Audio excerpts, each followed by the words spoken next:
¿Qué es ser normal? Podríamos decir que es una de las preguntas que planean sobre la novela de la que vamos a hablar ahora con su autor.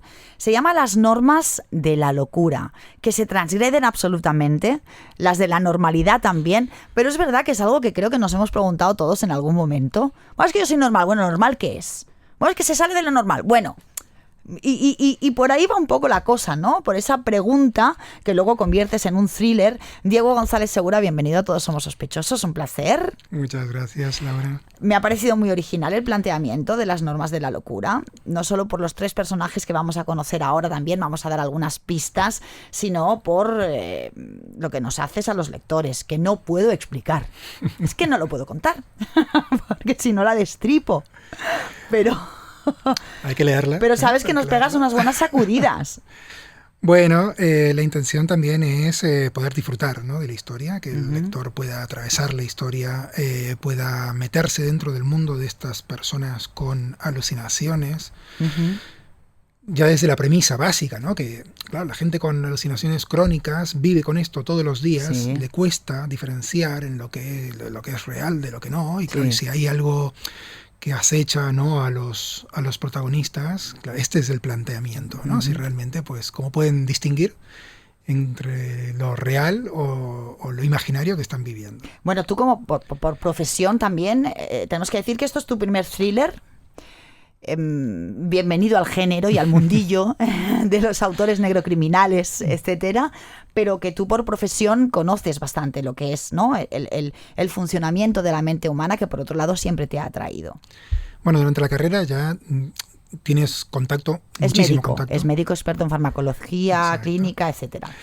Y claro, en este contexto pues ya ves pues mucha enfermedad mental, patología, pero también trastornos y neurodiversidad, que es diferente. Una cosa es la enfermedad, la que tiene que tratarse, la que tiene que abordarse, y otra cosa es la neurodiversidad, que es una estructura diferente del cerebro que no se puede modificar, que no se puede cambiar, que lo que se puede hacer es aceptarlo y que la sociedad lo acepte, ¿no?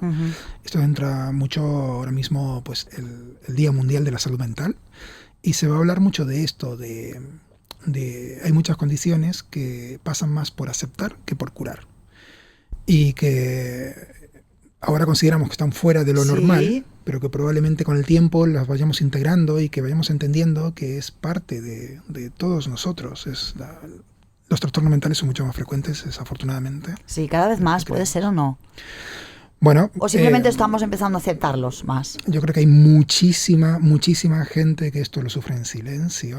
En Europa solo hay 100 millones de casos de pacientes o personas con trastorno mental, que es muchísimo, es 1 de cada 4 personas. Y muchas veces se lleva en silencio, precisamente porque sufren 2 veces, por su propia condición, que ya los hace sufrir, y por no poder exteriorizarlo o hablar de ello por miedo al rechazo. Y es un miedo real, porque tendemos a rechazar este tipo de cosas. Bueno, vamos a conocer a los 3 personajes sobre los que pivota esta historia. En el centro de todo está Laura. ¿Quién es Laura? Bueno, Laura es una mujer de 32 años que sufre alucinaciones crónicas desde muy pequeña, tanto visuales como auditivas. Principalmente ve arañas. Sí. Qué conocimiento, por ciento, del mundo arácnido, ¿eh? Impresionante. Bueno, es parte impresionante. ¿no? Toda novela también tiene su parte de documentación, y bueno, esta es una de las partes que más me gustó, descubrir cada una de las especies de arañas que tienen diferentes formas de cazar, diferentes formas de actuar, y claro, cada una tiene su espacio dentro de la novela según cada momento. Y Laura es este personaje que pues sufre mucho su condición. Le encantaría ser normal porque sufre muchísimo el hecho de no poder integrarse dentro de la sociedad, y que tiene que respetar estas normas de la locura, que es el título de la novela, porque si las rompe es cuando la gente se da cuenta de que no es normal. Entonces siempre tiene que mantenerse del lado sano, digamos, para poder encajar. Claro, claro, vosotros imaginaos, ¿no? Que estáis en una situación de estrés, de incomodidad, y estáis a lo mejor hablando con alguien y empiezas a ver que una colonia, impresionante de arañas, de hormigas, etcétera, empiezan a subir por las piernas de tu interlocutor. Y tú tienes que quedarte así impasible porque ya sabes, dices, bueno, es que esto me lo estoy imaginando, esto no es verdad, pero o te empiezan a subir por todos lados. Por eso Laura siempre va con manga larga y pantalón largo en pleno agosto, en plena ola de calor. Sí, sí, bueno, claro, la novela pasa en verano. Sí. Y ella pues, porque no le gusta el tacto de eso. Claro, y siente esas arañas, siente esas hormigas. Entonces, claro, pues bueno, ya tiene ella su manera, su técnica, ¿no? Su forma de que si le pasa eso, pues cómo más o menos reaccionar o cómo intentar que los demás no se den cuenta, porque si no es un rechazo automático. Porque sí, los normales no entienden estas cosas, ¿no? Y esto, Laura, es un caso real, de hecho. ¿Sí? Hace muchísimos años, cuando estaba estudiando la carrera, esto es en Buenos Aires, estamos en un psiquiátrico, conocí a una mujer que llevaba mangas largas y pantalón largo porque no soportaba el tacto de las arañas en su piel, ¿no? Y esto me marcó muchísimo. Fue probablemente el inicio de mi interés por ¿no? la salud mental. Y quería reflejarlo de alguna manera. Y Laura, bueno, que Laura es un conjunto de muchas cosas. Sí. Pero también he cogido este elemento para poder incluirlo en su personalidad. Vale. Bueno, esto es lo primero que nos llama la atención de Laura, que empieza una terapia junto con otras dos personas que también queremos conocer. Bueno, Alejandro y Julián, eso es, también con alucinaciones crónicas, como Laura, hacen terapia como ella, y es allí donde pues se entabla esta amistad, ¿no? Sí. Que se va a arrastrar durante toda la novela. Claro. Luego no vamos a contar qué es lo que va a suceder, pero van a suceder cosas, va a haber un misterio, van a intentar resolverlo y se van a meter en líos. Ahí lo vamos a dejar. Pero sí que me gustaría que me hablaras un poquito de Julián y también de Alejandro, ¿no? De las características de cada uno de ellos. Como ellos son tres personas anormales, y aparte es eso, ¿no? Que juegas todo el tiempo, juegas con lo que es lo normal y qué es lo que no. Son sin duda tres personas con un talento impresionante. Porque si Laura es una tipa inteligentísima, Julián es que tiene una habilidad que es para flipar también. Julián me encanta, es uno de mis personajes favoritos. Sí, maravilloso. Y no es invención mía. Oh, de hecho, no me digas. Cuando era pequeño, leyendo a Borges, que es algo que uno de los grandes legados de mi padre fue pues el amor por la literatura y los libros, y desde pequeño me hacía pues leer a Borges, por ejemplo. La mitad, o no, el 90% no entendía, pero lo poco que entendía me maravillaba, y con los años iba entendiendo un poco cada más. Vez más, ¿no? Y uno de los cuentos que me maravilló fue Funes el Memorioso, que de hecho es uno de los cuentos preferidos de Borges, y ahí habla de una persona que tenía una memoria infinita, que no era incapaz de olvidar nada, con todo lo que eso implica, ¿no? La desesperación de no poder olvidar ningún recuerdo, incluso los más traumáticos, y tenerlos ahí grabados para siempre. Me impactó muchísimo. Y más tarde me impactó mucho más cuando descubrí que había gente así. ¿Esto existe de verdad? Hay un trastorno que se llama hipertimesia. Julián está en el extremo, por supuesto, está bastante llevado al nivel literario, pero hay muchísima gente que tiene una capacidad desmesurada para recordar cosas. Para recordar y para no olvidar también. Esto es probablemente la maldición que tiene. La maldición de no olvidar la muerte de un ser querido, de no olvidar un desamor, de no olvidar las cosas que te han pasado duras en la vida. Yo creo que es la mayor carga que pueden llevar estas personas, y esto es lo que quería reflejar en Julián. Claro, aparte de eso, Julián, aparte de que uno se pueda poner a recordar lo que quiera, es que él es capaz de escanear algo vivido, volverlo a revivir desde todos los ángulos y descubrir detalles que igual no están ni siquiera en su conciencia, ¿no? Que están en el subconsciente. Y claro, eso es un talento que habrá alguien que quiera aprovechar, sin duda. Pero luego es que además, si ha visto a alguien, se encuentra con un desconocido, pero de repente se pone a bucear en su memoria, es capaz de saber si alguna vez más se lo ha cruzado a lo largo de su vida, sí, cualquier tipo de detalle, que lo que hace todo eso es como que saturar su mente él necesita poder descansar de sí mismo, como aquel que dice, y también eso lo envejece. Correcto. Bueno, a ver, es un trastorno. Sí. Es un trastorno que le pasa factura a nivel físico. Sí. Es un trastorno inmenso que además tiene muchísimas posibilidades, no solamente literarias, ¿no? Ya, sí. Porque también pues, hace avanzar el caso. Y dentro del trastorno puede ser, por supuesto, un punto fuerte a su favor. Claro, el desafío aquí es no caer en la parte fantástica. Ajá. Es siempre quedarme dentro de las posibilidades de los trastornos. O sea, esta novela no es una novela fantástica y no intenta hacerlo. Siempre se enfoca desde el trastorno de la persona y lo que ocurre a continuación, ¿no? Hay muchas veces que puede acercarse a lo fantástico, pero siempre se queda dentro de los límites de lo posible. De lo posible, de lo que puede ocurrir en la mente. Vale, sí, recordemos eso, que Diego es médico que sabe de lo que está hablando y que la base es real. Como nos decías, la tercera pata de este trío de amigos es Alejandro, que no distingue bien entre sueño y realidad, ¿no? Bueno, una de las cosas que me fascina muchísimo son las alucinaciones de los sueños. Hay mucha gente que las padece, mucha gente que al principio de quedarse dormido se queda inmóvil y todo lo que está soñando lo vive realmente, y esto es muy angustiante. Y en el caso de Alejandro, describo unas alucinaciones muy concretas que son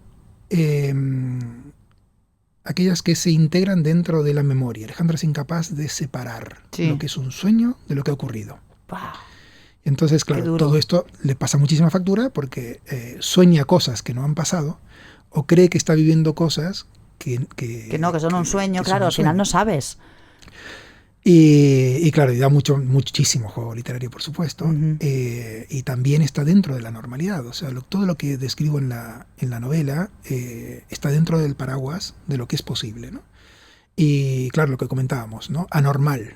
¿Hasta dónde llega la normalidad y dónde comienza la normalidad? Esa es la reflexión que tenemos que hacer, ¿no?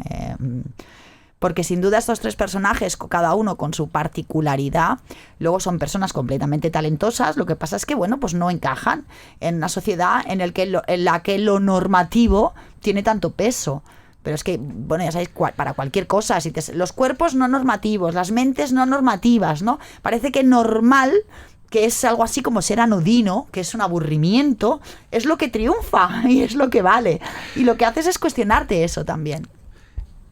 Es un concepto muy complejo y que ¿no? Valdría la pena pues recorrerlo mucho en detalle. El ser normal, desde muy pequeño, es algo que nosotros queremos tanto para nosotros como para nuestros hijos. No nos gusta que sean señalados o que les pongan etiquetas. Nos gustaría que estén dentro de la curva de Gauss, en el medio, ¿no? Y desgraciadamente para muchas cosas no es así. Aunque uno sea normal para una cosa o entre dentro de los cánones para una cosa, puede ser totalmente anormal para otras. Y anormal, y lo que intento trasladar en la novela es esto, no es peyorativo, es simplemente fuera de la normalidad. Y fuera de la normalidad, de lo como habitual, tú dices, claro. Es bueno. Alguien que está justo dentro del medio de la campana de Gauss, sí, que cumple todos los requisitos de la normalidad, es tremendamente aburrido. Y querer ser una persona tremendamente aburrido no creo a ver que sea quién quiere a alguien deseable. aburrido al lado, ¿no? Y luego otra cosa es que lo que es normal también va cambiando. Quiero decir que hoy es normal expresar la sexualidad de cada uno de manera libre, y hace 4 días no solo no era normal, sino que era castigado, ¿no? Entonces, bueno, también la aceptación que estamos empezando a tener sobre los trastornos mentales o sobre los problemas mentales, esperemos que cada vez no solo hagan que los consideremos la gran mayoría normales, sino aceptables y bueno, integrados dentro de la sociedad. Claro, integrados al fin y al cabo, ¿no? Que facilitemos esa integración por parte de las personas que los puedan padecer, ¿no? Yo creo que lentamente se están haciendo pasos hacia esto. Todavía estamos muy lejos de integrarlos como, por ejemplo, ¿no? La preferencia sexual, ¿no? Sí. Que tuvo en su momento persecución y ahora pues y la está tienen en dentro, algunos países del mundo todavía, correcto, ¿no? Por desgracia, sí. Y ahora está dentro está integrado, está dentro de la normalidad. Claro. Es parte de cada uno de nosotros. La salud mental, los trastornos mentales, todavía está dentro del tabú, todavía está dentro de ese apartado que cuesta muchísimo explicar por el miedo al rechazo, y su miedo real. Pero yo creo que lentamente vamos a irlo integrando dentro de nuestra sociedad como lo normal, como algo más, una diversidad más, que además es muy rica y que aporta muchísimo, ¿m? Como mis personajes, tienen muchísimo más que aportar, mucho más allá de sus trastornos, ¿no? Y esto sí, es lo que desde luego. Oye, ¿y a ti qué es lo que te llama de eso, ¿no? De la mente humana, de los misterios, digamos, de nuestro comportamiento y de lo que, no sé, como profesional y como también aficionado al thriller, que te conviertes en escritor, ¿no? Bueno, con este tema, además. A ver, la mente humana es maravillosa, es infinita. No hace falta ir a buscar elementos fantásticos fuera, o mundos distópicos, o ¿no? Elementos paranormales. Dentro de cada uno de nosotros ya tenemos suficiente material para explicar un montón de cosas. Cada uno de nosotros es diferente, esto es un lugar común, ¿no? Pero es real. Tenemos un universo dentro nuestro, ¿no? Y a mí lo que me fascina es poder aprovecharlo, sacarle las posibilidades literarias que tiene todo esto, ¿no? Y que se engrane, ¿no? Dentro de una novela y que se engrane dentro de un thriller, para mí ha sido un desafío que espero que se haya cumplido. Uno de los universos infinitos que podemos albergar en nuestra mente también es la capacidad del mal, ¿no? Que también es un misterio en sí mismo. Es decir, ¿por qué? No sé si tú has llegado a alguna conclusión. Bueno, es súper interesante hablar de los antagonistas. No me gusta hablar de buenos y malos, porque primero que es una forma muy simple de distinguir, ¿no? la realidad, y hay muchísimos matices. Sí, no somos Disney, claro. Correcto. Y entonces en la motivación de cada uno está la clave. Probablemente hay algunos que en su forma de ser sean más egoístas o sean más altruistas, que eso puede ser una forma de separar a los personajes, ¿no? Pero al final depende mucho de la motivación, del daño que haya recibido, de cómo lo ha interpretado y de cómo se dirige por la vida a partir de todo eso. Vale. Todos somos víctimas al final. Vale. ¿No? Como el triángulo. Pero bueno, eso está bonito en el fondo, porque es justificar que el que ejerce el mal o el daño hacia otros es porque ha recibido suficiente como para, no sé, tener esa ansia de justicia, de venganza, etcétera, etcétera. O sea que lo que vienes a decir es que de alguna manera hay una justificación detrás, aunque sea punible, y sea no solo sancionable, sino reprobable y todo eso, ¿no? No, sí, por supuesto. Pero también existe el mal innato. ¿O qué? Yo creo que sí, que hay gente que no tiene ningún reparo en hacer daño a los demás porque ha recibido demasiado daño en su vida. Y esto es algo que también intento reflejar en algún capítulo, y es como el daño es algo primigenio, el daño es algo que se va arrastrando, que probablemente no tenga inicio, ¿no?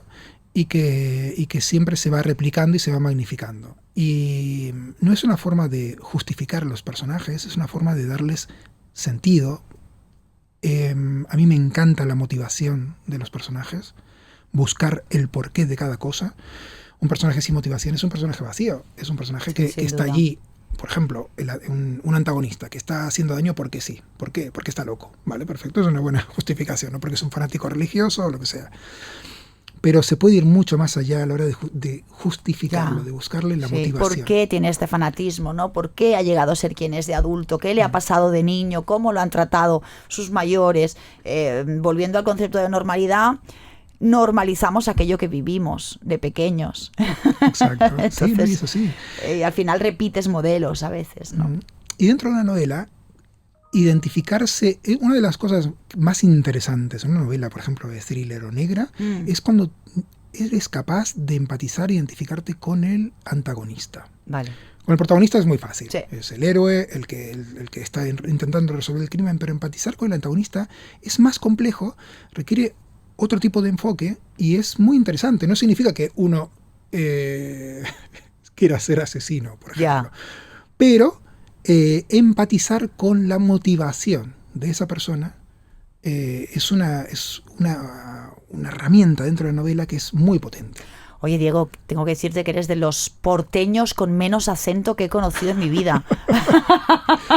Bueno, yo 26 años aquí. Bueno, ya, me pero pilla normalmente... volviendo de Buenos Aires. No sé... ¿Sí Dice o no? que vengo con todo el Vale, acento. ok, pero ahí te dirán, no tenés nada. Lo perdiste todo, pibe. Es verdad. Sos gallego ya, ¿no? O alguna cosa así. Sí. 26 años llevas aquí. Sí. Bueno. De jovencito. Adoptado entonces ya exacto. Completamente, ¿no? Bueno, es Completamente. Que es una ciudad y un país que quiero mucho, que me ha acogido muy bien. Estoy muy feliz aquí. Sí. Oye, pues nosotros estamos muy felices de que te hayas lanzado a la escritura, que vengan más, aunque disfrutemos primero de Las normas de la locura, que ha publicado Ediciones B, este thriller con este tridente de protagonistas, con Laura al frente, que ya veréis. Es que no he querido contar nada porque no se puede.